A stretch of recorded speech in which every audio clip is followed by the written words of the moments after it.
Conștiința noastră este creată chiar dinainte de a ne naște, așa cum este creată și pe parcursul copilăriei, prin relația cu părinții noștri, cu originile noastre, cu generațiile trecute, cu mediul înconjurător și cultura noastră. Cum să schimbăm ceea ce credem că suntem și cum să devenim cine suntem cu adevărat? Sunt întrebările la care doctorul Menis Yousry încearcă să răspundă. El este fondatorul și mentorul fundației Essence, psiholog și psihoterapeut sistemic și de familie. El a lucrat cu zeci de mii de oameni din întreaga lume, concepând și facilitând cursuri de dezvoltare personală experiențială. În întâlnirile de grup pe care le organizează în lumea întreagă, Menis Yousry îi ajută pe oameni să înțeleagă cum sunt conectate acțiunile lor din prezent cu experiențele din copilăria timpurie, cu relațiile cu părinții, dar și cu generațiile, istoria și cultura trecutului.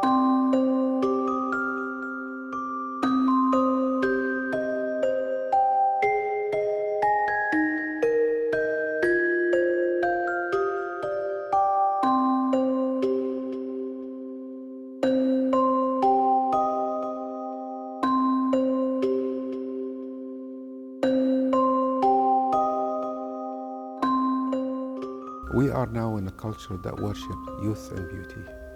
We lost the wisdom of older people, and we're looking for image all the time. We've lost that. We've lost looking at the wise people and the respect. We lost respect altogether, and we lost our gratitude. So it's very difficult for us, and we expect everything too fast and pay for it. Something doesn't work, we throw it and get something else. You see, so that is why there is a new technology coming in, which is to do with studying the brain, and it's called neuropsychology and neurobiology. We are now studying our brain much more. In the last 2 or 3 years, it's been the best time for psychology. We now have discovered many things, and there's a new time coming to allow us to know how our brain works and how we function, react to people. And this needs some time. I cannot change in one day.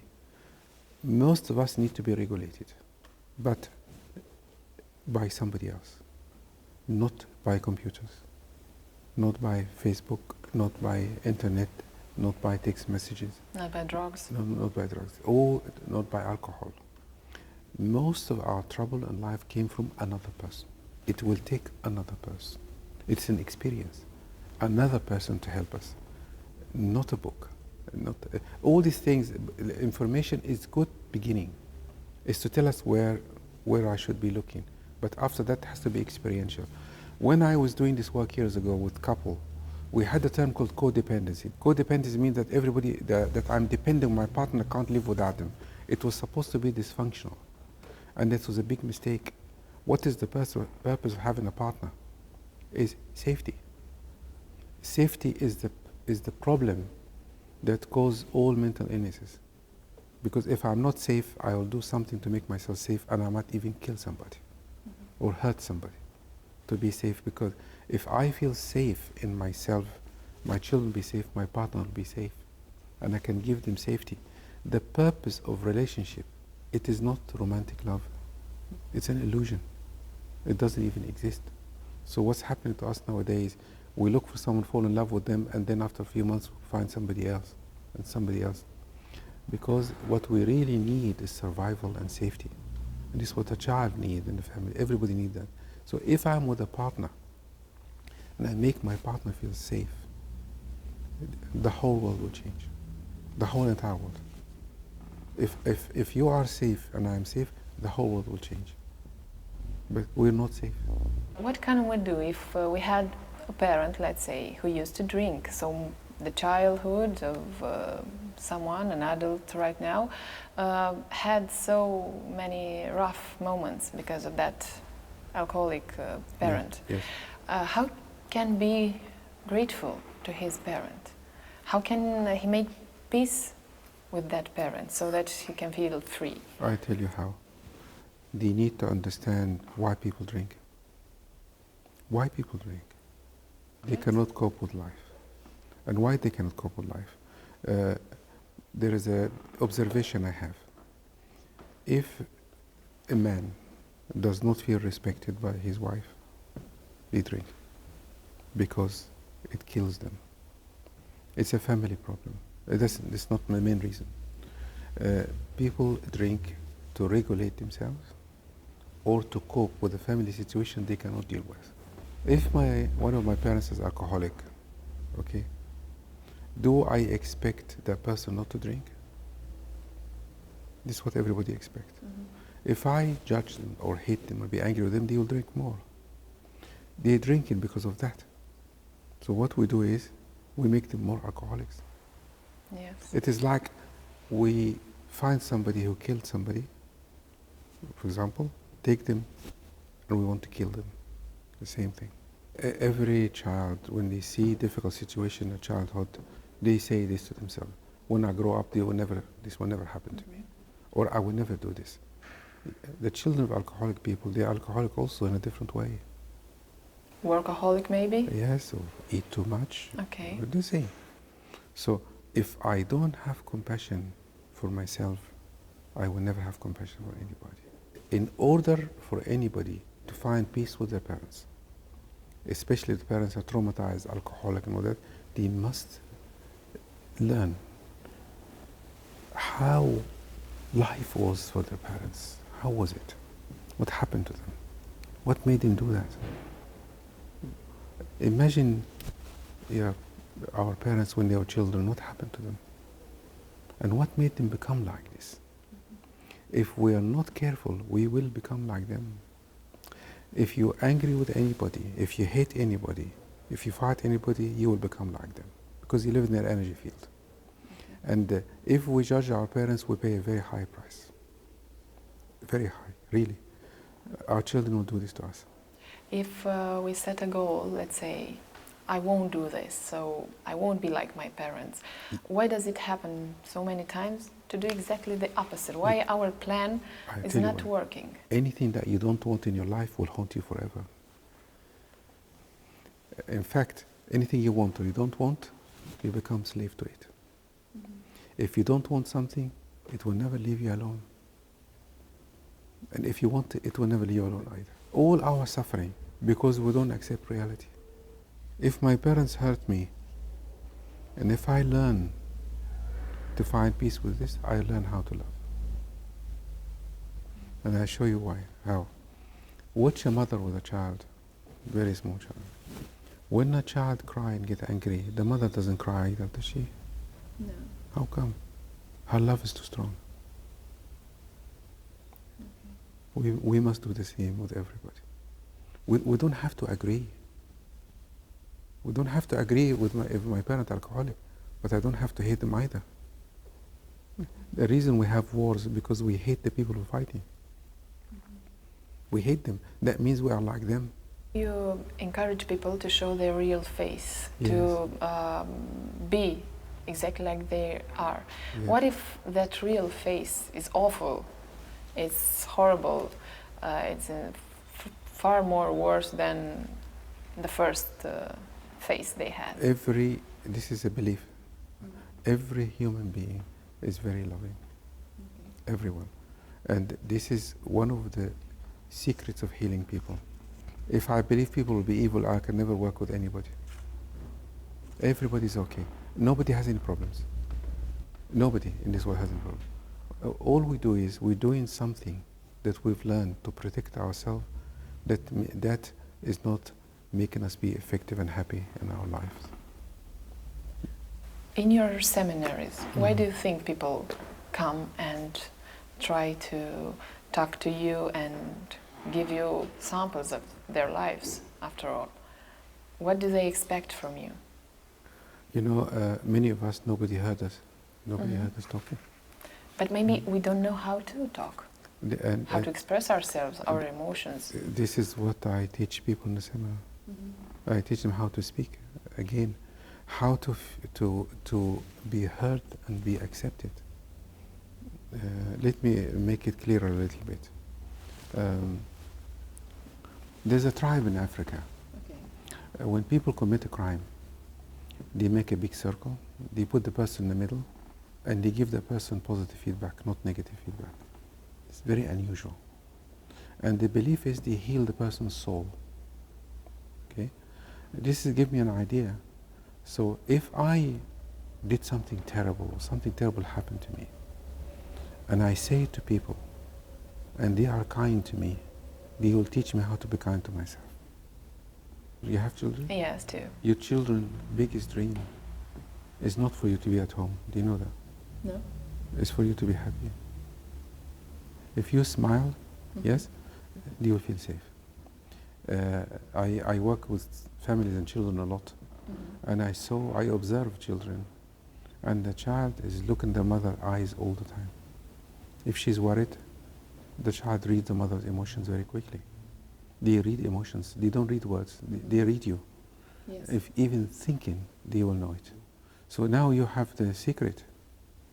Okay. Really, if you're okay, they'll be okay. Some parents have a belief, I have to be at home. Yes? I would tell parents, don't do anything you don't like. If you want to be out, be out. It's okay. But when you're at home and you're out, feel safe, so they feel safe. Can we be a quality person? Is this a right term? Nothing would be cured. No. Nothing. We are behaving in such a way in life to survive. The way we behave to survive is not working, because it's a reaction to the past.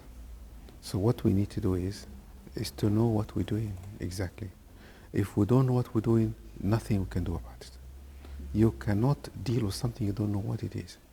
So I spend a long time with people, especially high-level seminars, advanced courses, get them to see exactly what they're doing in life that paralyzes them. If you know what you're doing, you have a better chance to manage it. Look at, I'm selecting word very carefully, not to change it or control it. You have to manage it. If we don't manage our emotions will manage us. See? So what we do in life will never change because it's biological. It's already network in the brain, like structures. But if we manage to live with it and deal with it, then it's not going to control us anymore, and we can manage any situations in life. If I cannot manage myself, it's impossible for me to have a relationship. And my children, I cannot manage my children either. And this is what happened to many of us. Many parents could not manage themselves, and their children see that they don't feel safe. There are relationships or marriages that lasted 15 or 60 years, and other that lasted, I don't know, 6 months or 1 year. Yeah. Why is there? There is another side to this, because now we have many options. Before, there was a pressure from the culture, money, economy, compromises. People know that's strong, so they stay. Yes. So in the beginning of any relationship, in the very beginning, everybody puts on their best behavior and they're very happy. After the honeymoon period, they start teaching each other how to live their lives. So I will teach you how to live your life, you'll teach me how to live my life. If we last a little longer, we get sick and tired of doing this and we relax again and we continue. Not many people last that long. But in the olden days, people did last much longer than now. This lifetime we live in is not conducive for relationships. There's too much stimulation because we need safety from the partner, but now we have enough stimulations outside, so we don't think of our partners as much. People used to be ruled by a team spirit in the past, and now this spirit is not really so much important. Everyone is trying to do something on its own. Because we are moving from a group culture to individual culture. Mm-hmm. The extreme west is individual and the east is group culture. You kind of hear coming out of a group culture in Romania, and you're heading for individual. In the individual culture, everybody think for himself or herself. What can I get from me? And I don't care about other people. But in the group culture, the connection of the group is much stronger. It has its own problems too. Mm-hmm. But we're heading to the individual.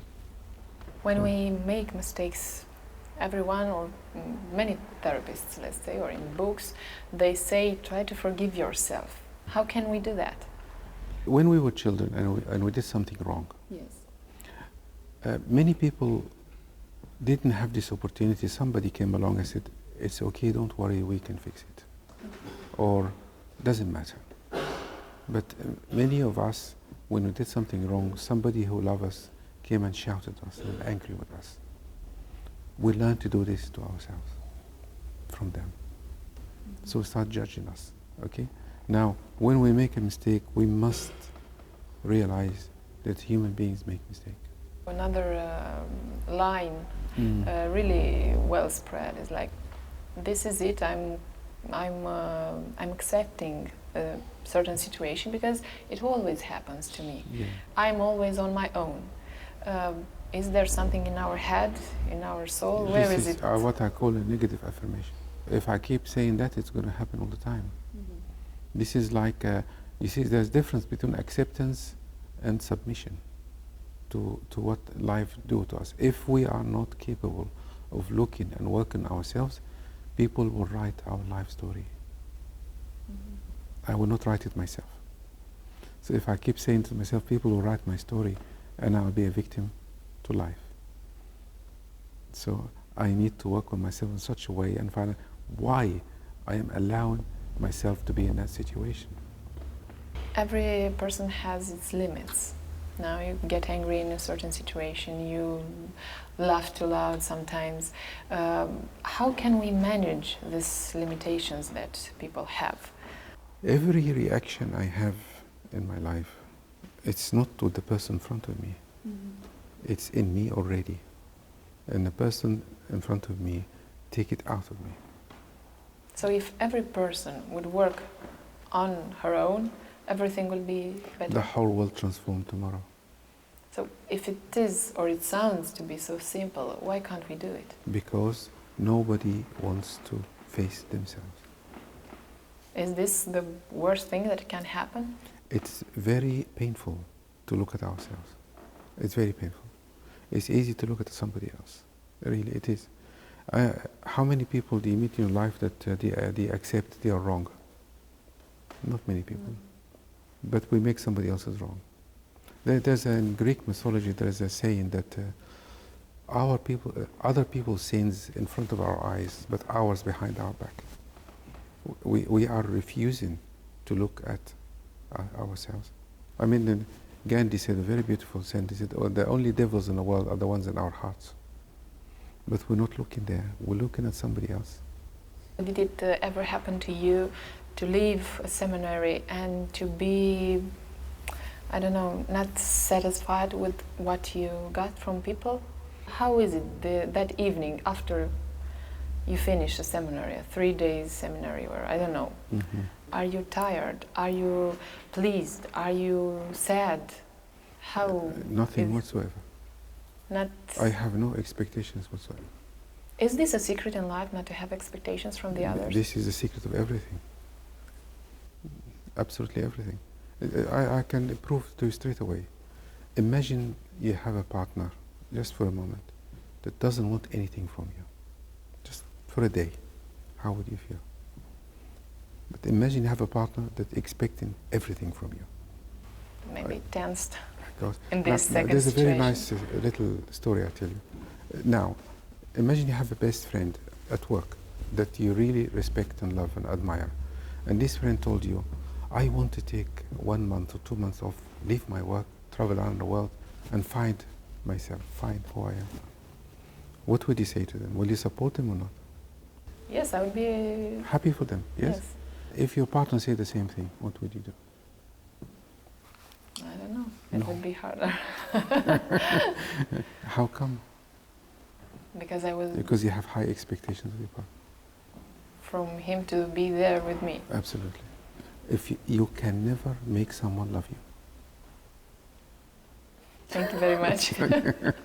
Maybe it's a good line to end.